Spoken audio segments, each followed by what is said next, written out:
Good morning students. अब तक जो हम पढ़ रहे थे क्लास 9 के लिए हमने एक चैप्टर कंप्लीट कर लिया है। 12th चैप्टर जो है वो है हीरोन का सूत्र, वो हमने कंप्लीट कर लिया है। अब ये उसके अगला जो चैप्टर है वो आज हम स्टार्ट करने वाले हैं, जिसमें है हमारे पास पृष्ठीय क्षेत्रफल व आयतन। क्या है? पृष्ठीय क्षेत्रफल व आयतन। तो इस चैप्टर में हम देखेंगे कि हमारे पास कोई अलग अलग प्रकार की यदि कोई आकृतियां दी गई है, उन आकृतियों के हम क्षेत्रफल निकालेंगे, उन आकृतियों के हम आयतन निकालेंगे। अभी अभी हमने हीरोन के सूत्र के द्वारा क्या किया, त्रिभुज के क्षेत्रफल निकाले, और उन्हीं त्रिभुजों से थोड़ा सा आगे चल के हमने चतुर्भुजों को दो त्रिभुजों में विभाजित करके क्षेत्रफल ज्ञात किए थे। तो वैसे ही हम आज क्या करने वाले हैं, अगले जो चैप्टर हमारे पास जो दे रखा है पृष्ठीय क्षेत्रफल व आयतन, इसमें हम क्या करेंगे, क्लास जो आपके दिया गया है कि कोई आपको आकृतियां दी जाएगी अलग अलग प्रकार की, उन सभी आकृतियों को आपको क्या करना है, क्षेत्रफल और आयतन निकालना है। क्षेत्रफल क्या होगा, आयतन क्या होगा, इन सभी के आपको पर्टिकुलर हर आकृति के अकॉर्डिंग क्या दिया गया है, सूत्र बताए गए हैं। उन सूत्रों के द्वारा ही हम क्या करेंगे, आयतन और क्षेत्रफल ज्ञात करेंगे। तो ठीक है, तो अब इनमें जो हमारा जो चैप्टर है 13 चैप्टर, जैसे 13 चैप्टर है ये हमारा, ये 13 चैप्टर का पहला वीडियो है, ठीक है, पार्ट 1 है, ठीक है। तो इस पार्ट 1 में हम आज इसका इंट्रोडक्शन देखेंगे कि हमारे पास यदि पृष्ठीय क्षेत्रफल आ जाए तब हमें क्या करना है, और आयतन पूछा जाए तब हमें क्या करना है, ठीक है। तो सारे मैं फॉर्मूले आपको आज बता देता हूँ इंट्रोडक्टरी पार्ट में हमारे पास कि कौन कौन से हमें फॉर्मूले यूज करने हैं और किन फॉर्मूलों के अकॉर्डिंग आपको पृष्ठीय क्षेत्रफल निकालना है और किन फॉर्मूले से आपको आयतन निकालना है। तो देखिए इस चैप्टर में हमारे पास सबसे पहले है पृष्ठीय क्षेत्रफल। चैप्टर का नाम पृष्ठीय क्षेत्रफल है। तो पृष्ठीय क्षेत्रफल हमें किन आकृतियों के निकालने होंगे, पहले तो ये जानना जरूरी है कि कौन सी आकृतियां हैं, किस प्रकार की होती है, हमारे आसपास वो कैसी हो, कौन से एग्जाम्पल है जिनके एग्जाम्पल के थ्रू हम ये पता कर सकते हैं कि पृष्ठीय क्षेत्रफल ये इस आकृति का है या नहीं है। जैसे मान लीजिए कोई आकृति आपको दे दी जाए और पूछा जाए कि बेटा इसकी आकृति का क्या करो, आप पृष्ठीय क्षेत्रफल निकाल के मुझे बताइए। तो आप घर पे निकाल के बता सकते हो यदि आपको वो फॉर्मूला याद है, वो तरीका याद है, किस तरीके से आप उस सवाल को सॉल्व करते हैं, ये आपको सिखाया है, ये याद है, तो आप क्या करेंगे, क्षेत्रफल निकाल के दे सकते हैं। तो इसमें हमारे पास इस चैप्टर में जो हमारे पास अभी सबसे पहले हम सीखने वाले हैं, वो हम सीखने वाले हैं जो हमारे पास आकृति है। सबसे पहले आकृति जो आ रही है वो है घनाभ। किसे कहेंगे, घनाभ को कहेंगे। पहली आकृति है हमारे पास घनाभ। घनाभ मतलब क्यूबॉइड, ठीक है, घनाभ है। और इसे इंग्लिश में क्या कहेंगे आप, क्यूबॉइड कहेंगे, क्यूबॉइड, ठीक है। अब इस क्यूबॉइड में हम, क्यूबॉइड क्या होता है, कभी आपने देखा है कि घनाभ किस प्रकार का होता है, तो वो आकृतियां भी मैं आपको एग्जांपल के तौर पे आपको बताऊंगा कि किस किस प्रकार की आकृतियों को आप क्या कहते हैं, क्यूबॉइड कहते हैं या घनाभ कहते हैं, ठीक है। तो देखिए आपने अभी आसपास अपने देखा होगा कि आपका सबसे पहले तो यही बात है कि अगर आप किसी रूम में बैठे हैं, अगर कभी कमरे को आपने चारों तरफ से गोर लगाकर इस तरीके से देखा हो, जैसे मैं जिस रूम में हूँ वहां पर भी मैं एक रूम की बात करें, तो ऐसे ही आपके घर पे अगर कोई कमरा हो तो उस कमरे को आपने देखा है चारों तरफ से, अगर आप देखते हैं तो वो कमरा किस आकृति का आपको दिखाई देता है, सबसे पहले तो ये है। तो हम जिस कमरे की बात कर रहे हैं वो कमरा किस प्रकार का होता है, घनाभ। जैसे सबसे पहले मैं आपको बता दूं कि घनाभ कहते हैं किसको है, फिर आप अच्छे से उस आकृति के बारे में सोच पाएंगे, ठीक है। तो देखिए घनाभ हमारे पास होता क्या है, उसको ध्यान रखिए। घनाभ में हमारे पास क्या होते हैं, 6 पृष्ठ, ठीक है। मैं आपको घनाभ बता देता हूं कि घनाभ की आकृति किस प्रकार की होती है। तो देखिए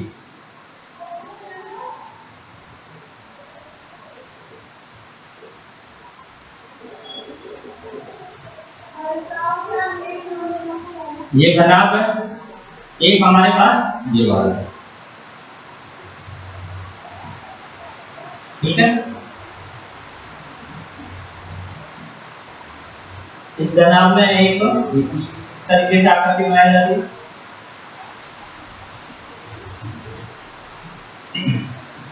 ये इस तरीके से दिखने वाली कोई भी चौकोर आकृति क्या होगी, क्या होगा, घनाभ होगा। इसमें हमारे पास 6 प्रश्न होते हैं। जैसे एग्जांपल ही में लेते हम आपके पास लाइव एग्जांपल देते हैं कि किस तरीके की आकृति को आप घनाभ कहेंगे। जैसे मान लीजिए मेरे पास ये एक डस्टर दिखाई दे रहा है, ठीक है। तो डस्टर को अगर देखते हैं आप ध्यान से, तो डस्टर में क्या है हमारे पास, इस डस्टर में टोटल देखिए, इसको देखें और इसको देखिए, क्या ये एक जैसे दिख रहे हैं, क्या ये दोनों एक जैसे दिख रहे हैं? तो देखिए घनाभ में क्या होता है, हमारे पास मैंने लिखा 6 प्रश्न। तो 6 प्रश्न कैसे, एक प्रश्न तो सामने वाला, एक जस्ट इसके पीछे, एक तो ये वाला प्रश्न, एक जस्ट इसके पीछे वाला प्रश्न, ठीक है, 2, एक इस साइड वाला प्रश्न, 3, एक इसके जस्ट पीछे वाला प्रश्न, 4, एक है, 5, एक इस साइड, 6, ठीक है। टोटल कितने प्रश्न हो गए, 6। अब आप या ऐसा नजर घुमा के देखिए कि आपके पास जिस कॉपी में आप लिख रहे हो, जिस कॉपी में आप लिख रहे हो, उस कॉपी में की भी क्या वो कॉपी क्या घनाभ के आकार की है। तो देखिए मैं एक एग्जाम कॉपी लेके ही बताता हूँ आपको। जैसे मेरे पास ये एक कॉपी है, इस कॉपी में देखते हैं तो एक प्रश्न ये रहा, ये वाला एक प्रश्न, एक इसके 10 पीछे वाला प्रश्न, ठीक है, एक प्रश्न ये रहा मेरे पास, 3, एक इसके 10 पीछे वाला, 4, एक ये वाला प्रश्न, 5 है मेरे पास, और एक ये वाला प्रश्न, 6 प्रश्न, ठीक है। तो कौन कौन सी आकृतियां हो गई हमारे पास, घनाभ की जैसी, घनाभ की जैसी होगी मेरे पास। मैंने अभी एग्जांपल लिया तो कॉपी हो गई, जो हम किताब जिसमें पढ़ते हैं वो किताब हो गई, जिस हम कमरे में बैठे हैं वो कमरा हो गया। हमने माचिस की डिब्बी देखी है तो माचिस की जो डिब्बी है वो हो गया,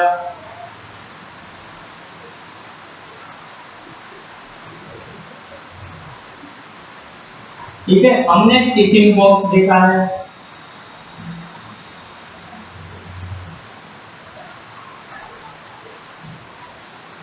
हमने घर के आसपास ईंट देखी है, ठीक है। तो ये जो आकृतियां हैं हमारे पास, इन आकृतियों को आपने देखा है ध्यान से, तो इन आकृतियों, ये आकृतियों को अगर किसी एक टाइप में हम डिवाइड करें तो ये सभी आकृतियां कैसी होती है, घनाभ के आकार की होती है, ठीक है। अब इसमें होता क्या क्या है वो ध्यान रखने दीजिए। एग्जांपल मैंने आपको बता दी कि हमारे घर के आसपास कैसा एग्जांपल हम घनाभ में देख सकते हैं, ठीक है। अब देखिए आपने घनाभ के बारे में आई थिंक 8th क्लास में सीखा है, तो वही सारे फॉर्मूले इसमें भी यूज करेंगे। तो घनाभ में हमारे पास क्या होता है, 6 प्रश्न होते हैं, ठीक है, 6 प्रश्न होते हैं। और ये प्रश्न सारे कैसे होते हैं, आयत के आकार के, ठीक है, सारे प्रश्न कैसे होते हैं, आयत के आकार के, ठीक है। इसके अलावा हमारे पास जो घनाभ है उसमें कितनी भुजाएं होती है, ठीक है, ये ध्यान रखना है। इसमें हमारे पास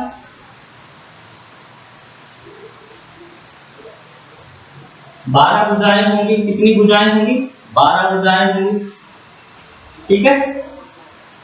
अब देखिए आपके जो काम का चीज है यहाँ पर, हम अब इसका क्षेत्रफल निकालना है। घनाभ का हमें क्या निकालना है, क्षेत्रफल निकालना है। तो घनाभ का क्षेत्रफल आपको निकालने का जो फॉर्मूला है वो देखिए।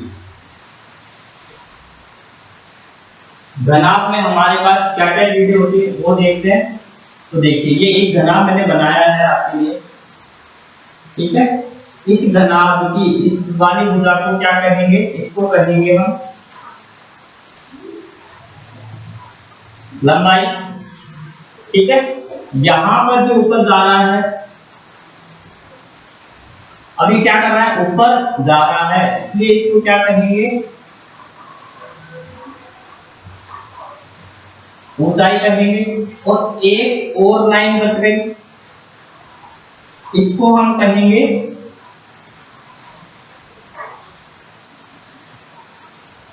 चौड़ाई। इसे क्या कहेंगे, चौड़ाई कहेंगे। देखिए ये हो गया लंबाई, ये हमारे पास हो गई ऊंचाई, और ये जो है हमारे पास ये वाली हो गया चौड़ाई हो गई। ठीक है, तो आपको जो सवाल दिया जाएगा वो किस तरीके से दिया जाएगा कि एक घनाभ की आपको क्या क्या चीजें पता होगी। एक घनाभ की आपको लंबाई दी जाएगी, उसी घनाभ की आपको ऊंचाई भी दी जाएगी, उसी घनाभ की आपको चौड़ाई भी दी जाएगी। ठीक है, लंबाई, चौड़ाई और ऊंचाई तीनों दिए जाएंगे। और फिर आपसे पूछा जाएगा कि इस घनाभ का संपूर्ण पृष्ठीय क्षेत्रफल ज्ञात कीजिए। क्या ज्ञात कीजिए, संपूर्ण पृष्ठीय क्षेत्रफल ज्ञात कीजिए इस घनाभ का। संपूर्ण पृष्ठीय का क्या मतलब हो गया कि इसमें जितने भी पृष्ठ हैं, हमने अभी अभी देखा इसमें कितने पृष्ठ हैं, इसमें हमारे पास टोटल 6 पृष्ठ हैं। तो इस सवाल में घनाभ में जितने भी पृष्ठ हैं उन सभी पृष्ठों का क्षेत्रफल क्या है, सभी मतलब संपूर्ण पृष्ठ मतलब पृष्ठीय क्षेत्रफल, तो सभी पृष्ठों का क्षेत्रफल आपको इस घनाभ में ज्ञात करना है। ठीक है, तो देखिए फॉर्मूला मैं बता देता हूं कि घनाभ के संपूर्ण पृष्ठीय क्षेत्रफल का फॉर्मूला। तो सबसे पहला फॉर्मूला है हमारे पास घनाभ का संपूर्ण पृष्ठीय क्षेत्रफल। तो देखिए फॉर्मूला हम लिख देते हैं यहां पर। ठीक है, अब थोड़ा सा इसको समझ भी लेते हैं। वैसे आई थिंक आपने एक क्लास में समझा होगा इसको इजीली, लेकिन फिर भी बता देता हूं। अगर इस घनाभ के एक पृष्ठ की मैं बात करूं, ये एक घनाभ अभी मैंने बताया, टोपी को क्या कहते हैं, हम घनाभ कहते हैं।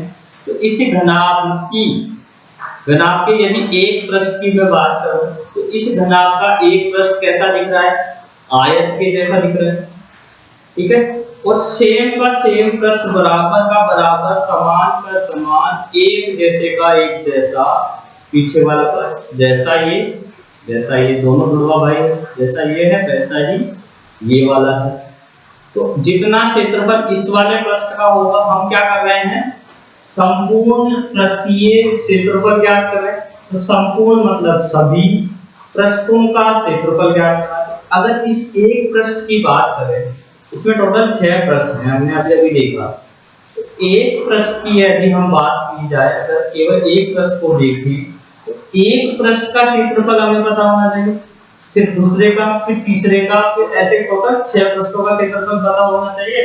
और सबका क्षेत्रफल जोड़ा पूरा घनाभ का क्षेत्रफल आ जाएगा। तो इस एक पृष्ठ ये कैसा दिख रहा है, आयत के आकार का दिख रहा है आपको। इस एक आयत के आकार के पृष्ठ का क्षेत्रफल क्या होगा, इस आयत का क्षेत्रफल।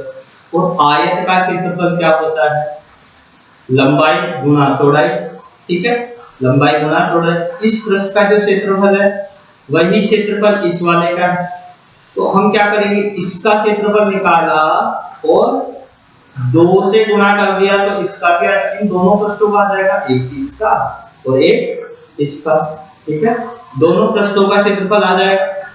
तो वैसे ही हमें करना है, इसमें हम दो पृष्ठों का, एक सामने वाले का, एक इसके पीछे वाले का, एक इस साइड वाले का, एक इधर वाले साइड का, एक नीचे वाली साइड का और एक ऊपर वाली साइड का।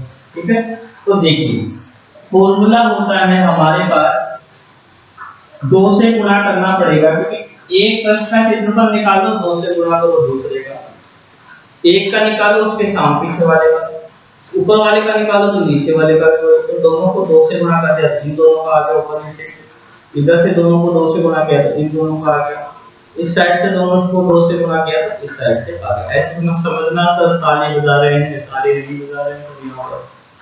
ठीक है, तो देखिए फॉर्मूला होता है 2 गुना लंबाई गुना चौड़ाई प्लस चौड़ाई गुना ऊंचाई, ठीक है, प्लस ऊंचाई गुना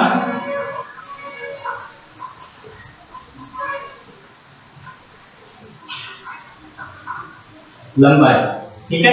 क्या फॉर्मूला है? 2 ब्रैकेट लंबाई गुना चौड़ाई प्लस चौड़ाई गुना ऊंचाई प्लस ऊंचाई गुना लंबाई, ठीक है, ये ब्रैकेट बंद। ये है हमारे घनाभ का संपूर्ण पृष्ठीय क्षेत्रफल। इस तरीके का अगर घनाभ का संपूर्ण पृष्ठीय क्षेत्रफल का सवाल आपसे पूछता है तो वो आपको क्या देगा? आपको देगा कि जैसे मान लीजिए कि यदि किसी कमरे की लंबाई 100 सेंटीमीटर है, 100 मीटर है, ऊंचाई 200 मीटर है, चौड़ाई 150 मीटर है, 150 मीटर है, तो आपको घनाभ का संपूर्ण पृष्ठीय क्षेत्रफल ज्ञात करना है। तो आपके पास क्या क्या होना चाहिए संपूर्ण पृष्ठीय क्षेत्रफल ज्ञात करने के लिए? अभी अभी मैंने बताया, तो सूत्र में हम देखते हैं तो हमें लंबाई चाहिए, सूत्र के अकॉर्डिंग हमें चौड़ाई भी चाहिए, फिर वापस से चौड़ाई तो चौड़ाई हमें पता हो गई, और फिर हमें क्या चाहिए? ऊंचाई चाहिए। तो क्या क्या होना चाहिए? लंबाई पता होनी चाहिए, चौड़ाई पता होनी चाहिए और ऊंचाई पता होनी चाहिए, ठीक है। तो यदि किसी भी आकृति का आपको लंबाई, चौड़ाई और ऊंचाई पता है तो आप घनाभ का संपूर्ण पृष्ठीय क्षेत्रफल निकाल पाएंगे। तो ऐसे निकाल पाएंगे इस फॉर्मूले के द्वारा। फॉर्मूला ऐसे याद होना चाहिए जैसे तोते को याद होता है राम राम राम राम, वैसे फॉर्मूला भी याद होना चाहिए, ठीक है। तो फॉर्मूला है 2 गुना लंबाई गुना चौड़ाई प्लस चौड़ाई गुना ऊंचाई प्लस ऊंचाई गुना लंबाई। कोई रात को 2 बजे उठाए और बोले बेटा सुना तो घनाभ के संपूर्ण पृष्ठीय क्षेत्रफल का फॉर्मूला, तो आंखें खुले उससे पहले तो उसको फॉर्मूला सुना देंगे, क्या कर देंगे? सुना देंगे, फॉर्मूला सुना देंगे। तो फॉर्मूला हमें याद होना चाहिए 2 गुना लंबाई गुना चौड़ाई, चौड़ाई गुना ऊंचाई, ऊंचाई गुना लंबाई। क्योंकि ये फॉर्मूला आपके अभी नहीं है, 8th में भी यही फॉर्मूला सीखा है, 9th में भी यही सीखा है, और अच्छी बात यह है कि 10th में भी यही फॉर्मूला है, तो चेंज नहीं है, लेकिन आपको फॉर्मूला याद होना चाहिए। तो आपको 3 साल में अच्छे तरीके से घोट के पिलाने वाले हैं इसी फॉर्मूले को, और इसी फॉर्मूले से रिलेटेड जो भी सवाल है सारे सवाल आपको ऐसे टिप्स पे याद होने चाहिए, सारे सवाल टिप्स पे याद होने चाहिए। तो देखिए ये आपका घनाभ का संपूर्ण पृष्ठीय क्षेत्रफल का फॉर्मूला हो गया। अब इसके आगे है जो हमारे पास, ठीक है, एक आकृति और आ जाती है, ठीक है, उस आकृति का देखते हैं। फटाफट से फॉर्मूला सभी जल्दी से लिख लो, ऐसे घोड़े की स्पीड से लिखो फटाफट, ताकि आगे सीख पाए।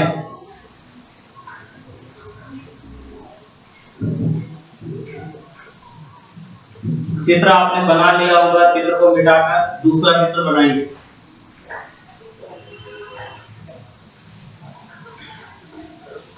चित्र बनाता हूं तब तक आप फटाफट उतार लीजिए सूत्र को।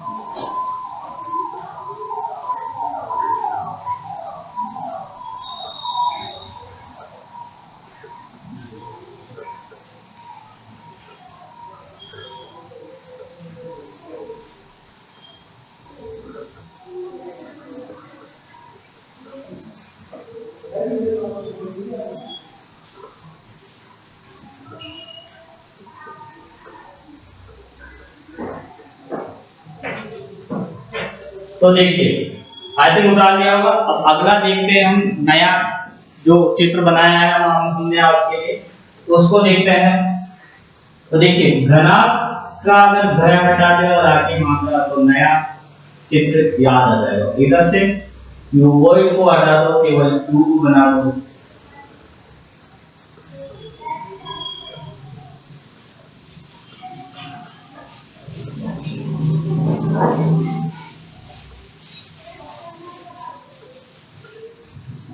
ठीक है, तो अगला जो टॉपिक पढ़ रहे हैं हम फॉर्मूले वाला, वो है हमारे पास क्यूब।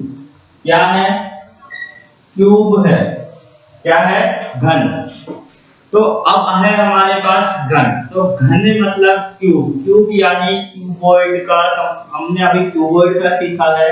अब हम सीखेंगे कि घन का संपूर्ण पृष्ठीय क्षेत्रफल आप किस तरीके से निकाल सकते हैं। तो देखिए, घन का संपूर्ण पृष्ठीय क्षेत्रफल, अब अभी हमने चित्र हटाया, वो इससे थोड़ा छोटा दिख रहा है। तो घन किसे कहेंगे?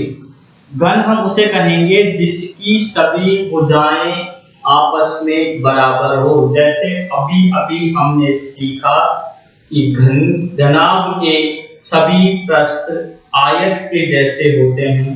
यदि किसी आकृति के सभी पृष्ठ वर्ग के जैसे, दो चीज होती है ना चौकोर में हमारे पास, एक आयत होता है और एक वर्ग होता है। अभी आयताकार के लिए हमने देख लिया घनाभ।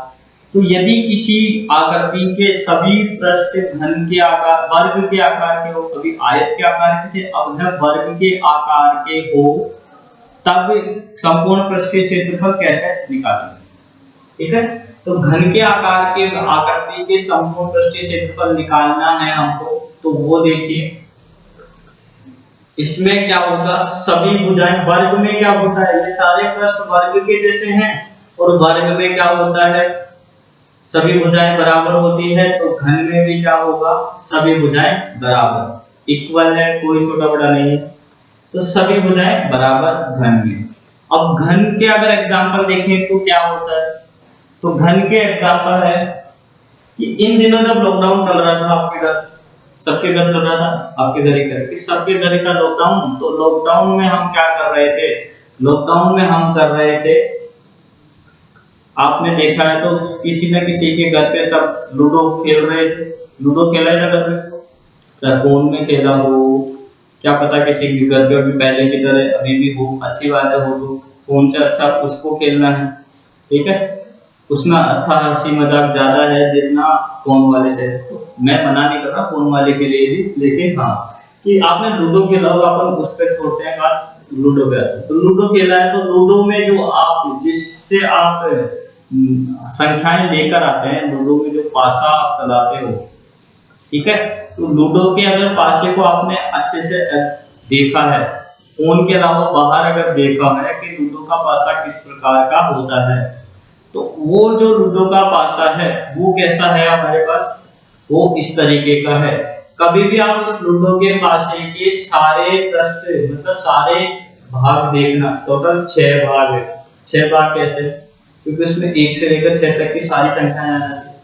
कभी 1 आता है, कभी 2 आता है, कभी 3 आता है, कभी कभी तो ऐसे हो जाता है कि 1 पर लास्ट में अटक जाते हैं कि कैसे करके सर एक और आ जाता है, तो हमें ये वाली जो बाजी है वो जीत जाता है। तो ऐसे टोटल कितनी संख्याएं आती है, 1 से 6 तक की संख्याएं आती है। तो इन 6 तक की संख्याओं में टोटल कितने पृष्ठ हो गए, सबसे बड़ी बात ये ध्यान रखना है, सवाल के अकॉर्डिंग टोटल कितने पृष्ठ हो गए, 6 पृष्ठ हो गए। तो इस घन के टोटल 6 पृष्ठ हो चुके हैं हमारे पास। तो इस घन में अगर संपूर्ण पृष्ठीय क्षेत्रफल हमें निकालने के लिए कहा जाए तो हमारे पास क्या फॉर्मूला होगा, वही देखते हैं। तो किसी घन का संपूर्ण पृष्ठीय क्षेत्रफल क्या हो जाएगा, सारे पृष्ठों का क्षेत्रफल जोड़ दो, घन का संपूर्ण पृष्ठीय क्षेत्रफल एक पृष्ठ वर्ग के जैसा। ठीक है, एक पृष्ठ वर्ग के जैसा। तो वर्ग का क्षेत्रफल क्या होता है, भुजा स्क्वायर। ठीक है, वर्ग का क्षेत्रफल भुजा स्क्वायर ये होता है, आपको सबको ध्यान है। ठीक है, और इसमें घन में सारे पृष्ठ वर्ग के जैसे, कितने पृष्ठ वर्ग की जैसे, तो 6 पृष्ठ वर्ग के जैसे, 6 पृष्ठ वर्ग की जैसे है। एक पृष्ठ का क्षेत्रफल भुजा स्क्वायर, क्यों, क्योंकि वर्ग का क्षेत्रफल भुजा स्क्वायर। एक पृष्ठ वर्ग का क्षेत्रफल भुजा स्क्वायर के है, तो 6 पृष्ठों को यदि इस भुजा स्क्वायर को मैं 6 से गुणा कर दूं, इस भुजा स्क्वायर को मैं यदि 6 से गुणा कर दूं तो क्या हो जाएगा, पूरे घन का क्षेत्रफल आ जाएगा, पूरे घन का क्षेत्रफल आ जाएगा। क्यों? क्योंकि एक पृष्ठ वर्ग के जैसा, एक वर्ग का क्षेत्रफल भुजा स्क्वायर, टोटल 6 पृष्ठ है, एक का निकाला 6 से गुणा किया तो पूरे 6 पृष्ठों का क्षेत्रफल आ गया। तो यही हमारा क्या हो जाएगा, इसके लिए फॉर्मूला हो जाएगा। अब समझ में आ गया होगा कि आपको ये फॉर्मूला कैसे आया। तो घन का संपूर्ण पृष्ठीय क्षेत्रफल का जो फॉर्मूला है वो क्या है, 6 गुणा भुजा स्क्वायर। भुजा स्क्वायर मतलब आपको सवाल में क्या करेगा, सवाल में आपको देगा कि यदि किसी घन का से की एक भुजा 5 सेंटीमीटर हो, 6 सेंटीमीटर हो, कुछ भी कोई सेंटीमीटर की भुजा हो, कितने भी मीटर की भुजा हो, तो आपको एक घन की क्या दे देगा, भुजा दे देगा। आपको घन की क्या दे देगा, भुजा दे देगा। भुजा को पता होते ही क्या करेंगे, फॉर्मूले में रखेंगे, स्क्वायर करेंगे और 6 से गुणा करेंगे। ठीक है, तो आपके पास क्या आ जाएगा, घन का संपूर्ण पृष्ठीय क्षेत्रफल आ जाएगा 6 गुणा भुजा स्क्वायर। ठीक है, अब आगे हम देखते हैं। तो देखिए ये है हमारे पास घन का संपूर्ण पृष्ठीय क्षेत्रफल 6 गुणा भुजा स्क्वायर। ठीक है, अगला हम फॉर्मूला देखते हैं। तो देखिए इसके बाद है हमारे पास फॉर्मूला, दो फॉर्मूले मैंने बताए थे, घनाभ का संपूर्ण पृष्ठीय क्षेत्रफल और एक घन का संपूर्ण पृष्ठीय क्षेत्रफल। अब देखिए जो फॉर्मूला है हमारे पास,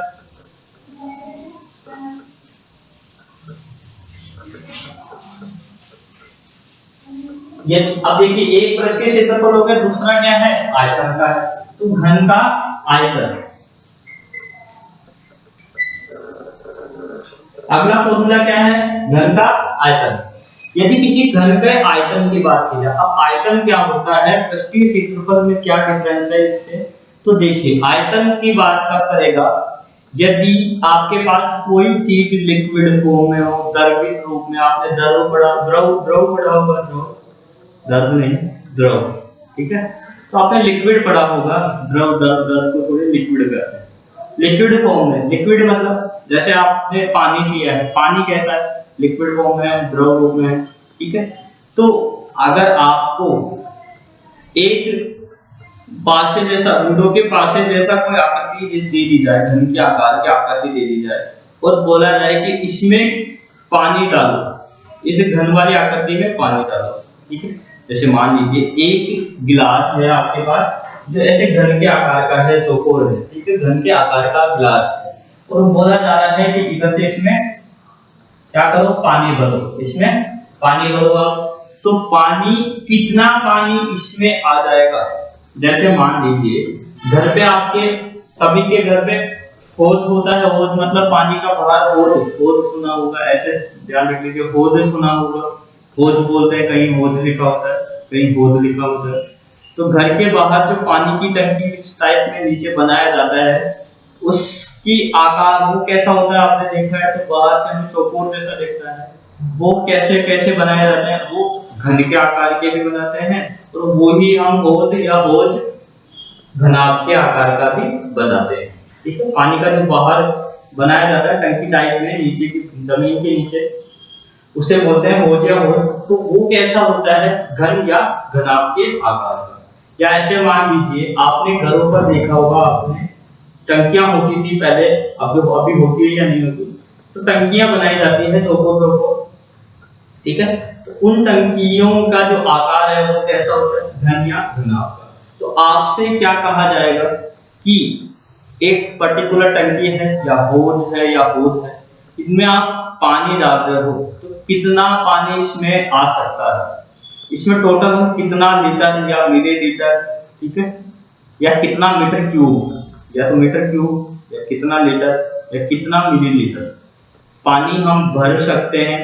उस पानी, कितना पानी हम भरेंगे, वो कितना वर्ड हमें मालूम पता लगा कि हमारे पास एक टंकी है बड़ी सी, और हमने उसमें 100 लीटर पानी डाल दिया, 100 लीटर, 500 लीटर, अलग अलग प्रकार की टंकियां होती है। तो हमने 100 लीटर पानी डाल दिया, 100 लीटर में वो पानी की टंकी पूरी भर गई, पूरी भर गई। तो उस टंकी का आयतन क्या हो जाएगा, आयतन मतलब उस टंकी में टोटल कितना पानी आ रहा है वो क्या हो जाएगा, उस टंकी का आयतन। वो टंकी अगर घन के आकार की है तो क्या हो जाएगा, उसको घन का आयतन बोल देंगे। अब अगर आप घर पे जाओ और घर पे टंकी पड़ी है और उसकी अगर आपको भुजा, अगर मान लीजिए घर पे गए, घर पे एक टंकी पड़ी है जो घन के आकार की, घन मतलब सारी भुजाएं एक जैसी हो, ठीक है, एक जैसे आकार की टंकी हो। तो उसमें आपको अगर पूछे पापा या मम्मी, कोई भी घर से कोई पूछे कि तुमने आज क्या पढ़ा, घर तुमने आज स्कूल में क्या पढ़ा, तो आप कहोगे कि हमने पढ़ा कि आयतन कैसे निकालते हैं। अगर उससे जान, अगर जिस पूछने वाले को अगर पता है कि आयतन किसे कहेंगे, तो वो आपको क्या कहेगा, चल ठीक है, अगर आपने आयतन पढ़ा है आज, तो आप बताइए मुझे कि इसमें कितना पानी आएगा, अगर इसकी भुजा इतनी सेंटीमीटर या इतने मीटर हो, इसमें कितना पानी आएगा। तो आपको ये फॉर्मूला पता होगा, तो आप क्या करेंगे, आप फॉर्मूले में वैल्यू रखेंगे और आयतन निकाल देंगे। तो ये फॉर्मूला पता है तब हम घन का आयतन निकाल सकते हैं। अब आयतन आपको समझ में आ गया होगा किसे कहें। तो कोई भी लिक्विड चीज, दूध, पानी या कोई भी एक द्रवित चीज हमारे पास, द्रवित वस्तु, वो कितनी किसी चीज में आ सकती है, वो अगर लिक्विड फॉर्म में है तब भी आयतन की बात की जाएगी, ठीक है। तो वो कितना आ सकता है, वो क्या होता है, आयतन होता है। अब आयतन का फॉर्मूला है हमारे पास, घन के आयतन का फॉर्मूला, तो वो आप लिख लीजिए, वो होता है हमारे पास, यदि आपको केवल भुजा पता है घन की, तो भुजा का आप क्या कर दीजिए, क्यूब, क्या कर दीजिए, भुजा का क्यूब। क्यूब से मतलब यदि भुजा आपके पास है 9 मीटर की, तो 9 का क्यूब, क्यूब मतलब 9 को आप 3 बार गुना कर दीजिए, ठीक है, 3 बार 9 को गुना करोगे 729 मीटर क्यूब, ये आपका आयतन आ जाएगा। तो इस तरीके से अगर आपका फॉर्मूला क्या हो गया, घन के आयतन का फॉर्मूला हो गया भुजा क्यूब, ठीक है। तो मिटा देता हूं इसको फटाफट से। अब अगला देखिए, इसी का अगला फॉर्मूला, अब घन का आयतन हमने निकाल लिया, जब ये घनाभ पड़ा है, घनाभ के आयतन का फॉर्मूला,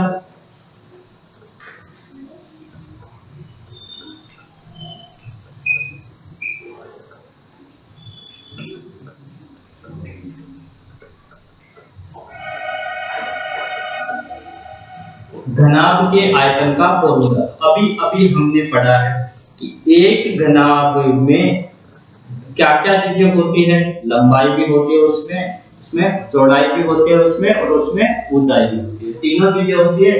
तो घनाभ के आयतन का जो फॉर्मूला है हमारे पास, वो फॉर्मूला है हमारे पास लंबाई गुणा चौड़ाई, लंबाई गुणा चौड़ाई गुणा ऊंचाई। क्या फॉर्मूला हो जाएगा कि लंबाई को चौड़ाई से गुणा करो, चौड़ाई को ऊंचाई से गुणा करो, गुणा करते ही आपके पास क्या आ जाएगा, घनाभ का आयतन आ जाएगा। क्या आ जाएगा, घनाभ का आयतन आ जाएगा। तो लंबाई अगर दी गई हो, चौड़ाई भी दी गई हो और ऊंचाई भी दी गई है, तो आप बता सकते हैं किसी घनाभ का आयतन कितना है। तो बस फॉर्मूले में वैल्यू रखी हमने, तो घनाभ का आयतन हमने बता दिया। तो आज हमने इस चैप्टर के लिए जो इंट्रोडक्शन था वो सीखा है कि किसी घन का आयतन, पृष्ठीय क्षेत्रफल, हम संपूर्ण पृष्ठीय क्षेत्रफल कैसे निकालेंगे, किसी घनाभ का संपूर्ण पृष्ठीय क्षेत्रफल हम किस तरीके से निकालेंगे, किसी घन का आयतन हम किस फॉर्मूले से निकालेंगे, और घनाभ का आयतन हम किस फॉर्मूले से निकालेंगे, ठीक है। तो एक चीज और ध्यान दे लीजिए, ये भी बहुत काम की है कि यदि आपको क्षेत्रफल पूछा जाता है, ये क्षेत्रफल किसी भी आकृति का हो सकता है, चाहे घन हो, घनाभ हो, वर्ग हो, आयत हो, कुछ भी हो, क्षेत्रफल अगर बोल दिया जाए तो इसके लिए जो इकाई होती है वो इकाई क्या होती है, लास्ट में जैसे आपने निकाला कि भैया 200 मीटर में दे रखा है तो वर्ग मीटर लिखो। इसकी इकाई क्या होती है? वर्ग मीटर, या क्या बोल सकते हो आप? Metre square. इस तरीके से आप लिख सकते हो, मीटर स्क्वायर या वर्ग मीटर। ये क्षेत्रफल की इकाई लिखनी है। ऐसे ही हमारे पास अगर आयतन पूछा जाए तो आयतन की जो इकाई है वो क्या हो जाएगी?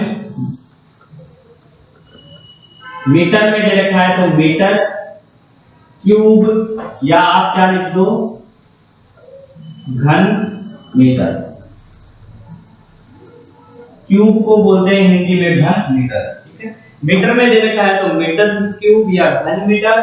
सेंटीमीटर में दे रखा है तो सेंटीमीटर क्यूब या घन सेंटीमीटर। ऐसे ही क्षेत्रफल पूछता है तो वर्ग मीटर या मीटर स्क्वायर या घन मीटर या वर्ग मीटर या वर्ग सेंटीमीटर या वर्ग सेंटीमीटर स्क्वायर। ठीक है, तो इस तरीके से आपकी इकाइयां हैं। ये आयतन के फॉर्मूला, इससे पहले क्षेत्रफल का फॉर्मूला मैंने आपको बता दिया है। अब हम आगे कल इसके रिलेटेड जो क्वेश्चन है वो करेंगे, सवाल हम करेंगे कल। ठीक है, तब तक के लिए आप क्या करेंगे? इन फॉर्मूलों को टिप्स पर होने चाहिए। जैसे ही कल सवाल करें हमें क्या होना चाहिए? वो फॉर्मूले याद होने चाहिए। ठीक है, फॉर्मूले याद होंगे तो सवाल होंगे इजीली। सवाल होंगे तो आपको भी समझ में आएगा कि किस तरीके से हमने सवाल सॉल्व किए हैं। फॉर्मूले याद नहीं होंगे तो सवाल करने में प्रॉब्लम होगी। ठीक है, अभी तक मैंने 4 फॉर्मूले बताए हैं। ठीक है, इन फॉर्मूले से रिलेटेड हम कल सवाल करेंगे। तब तक के लिए थैंक यू।